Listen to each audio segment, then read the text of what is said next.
Good morning, everyone. I pray that your Wednesday was a wonderful day, that you had places and spaces where you had joy, where you were able to laugh, where you were at peace. And for some of us, we had all those things, but we also had spaces where we were sad or where we felt discouraged or where we felt overwhelmed. And I just want to remind you that feelings are not facts. We will have feelings. The important piece is what do we do with them. Now, I know that I normally do not speak with you with my reading glasses on, but I'm actually using my laptop to help us with this part of our conversation.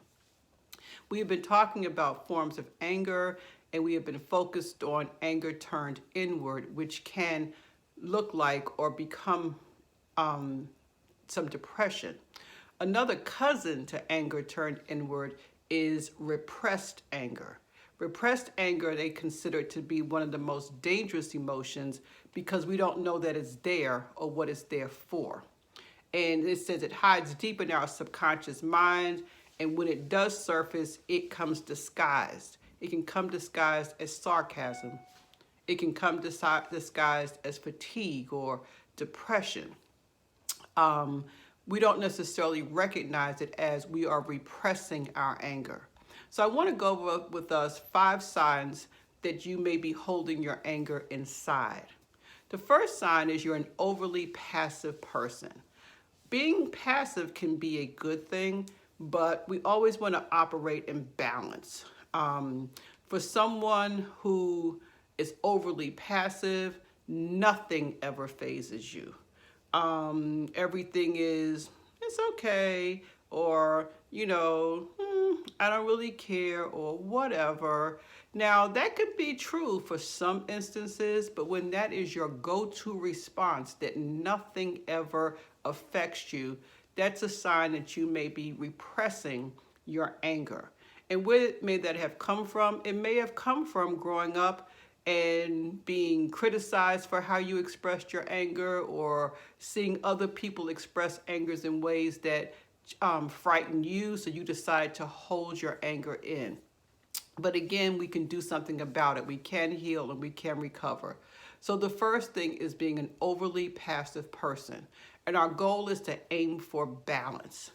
The second sign that you may have repressed anger is you're easily irritated. Even very small things that other people kind of doesn't really bother them, it irritates you.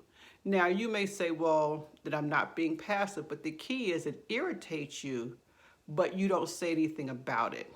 Or you might. The example they give and what I'm looking at is the mother who complains if even a single sock is out of place.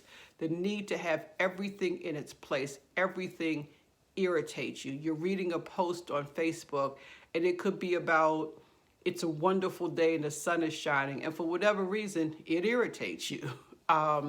So the first sign that we talked about is you're overly passive. The second sign is you are easily irritated about simple things. And if that happens for you, it's not really those small things. It's not that sock that's out of place that's angering you, but it's pointing to something deeper inside. The third sign is that you have addictive compulsive behavior. And I'm not just focused on substances. You could be a workaholic. You could be addicted to food. You could be addicted to excitement, including with alcoholism or drug addiction. And the reason why I think that comes up is when you're repressing your anger, you're doing something so that you can be distracted from it. And so for a lot of people, you may not drink, you may not use drugs, but again, you may work all the time. You may always feel the need to always stay busy. You can't stop and just breathe for a moment. Because I think the fear is if I stop and breathe for a moment, I may become overwhelmed with these feelings that or this anger I've been trying to repress. The fourth thing, I just spoke with someone recently who kind of told me about this, or told me their experience with this, is you suffer from unexplained depression, anxiety, or panic attacks. And that can be really, really scary because Anxiety and panic attacks, for a lot of people, the symptoms make you feel like you're having a heart attack. It's hard, your chest gets tight, it's hard to breathe. But when you go in to be treated, you're told, no, you just had a panic attack, you just had an anxiety attack. And so that is another sign that you may be holding some repressed anger, okay?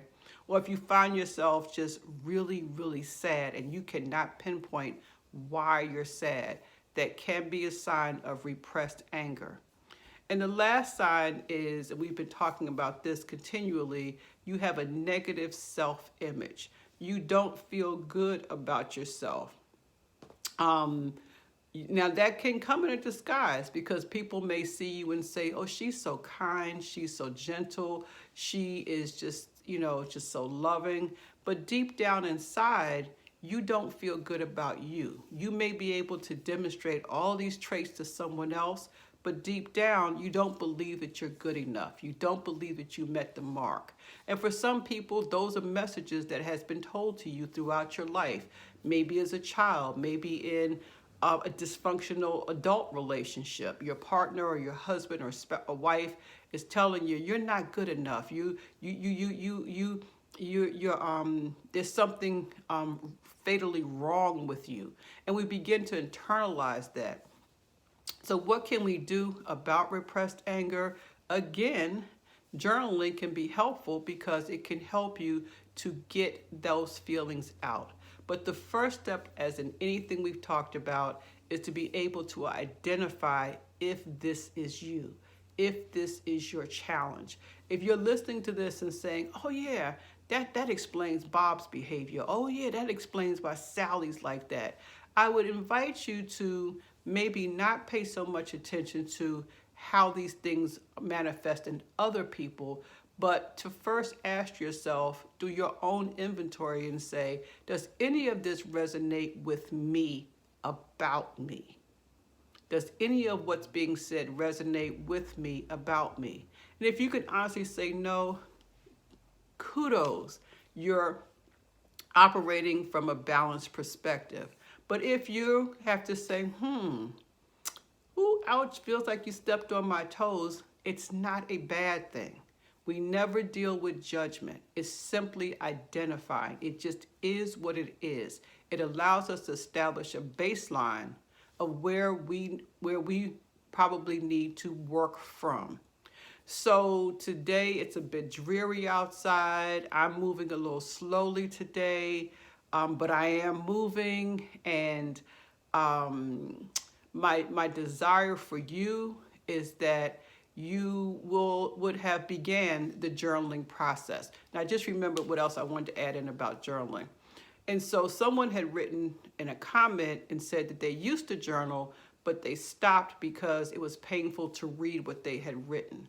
So typically, when I ask people to journal, I give them an instruction of to do it with pen to paper or crayon to paper, not on a laptop, not on a computer, because it's so easy to correct it. And what we want is your true feelings, your true thoughts.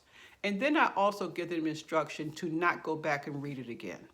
Because when you go back to read it, you become your own worst critic. You begin to say, oh, I didn't really mean that, or whatever. But the first time when you write, even if you have to just write, free flow writing, you get the true feelings out. So my suggestion is do not go back and read it. Just write it, because the purpose is not to review what you wrote. The purpose is to get it out from inside of you, out on paper.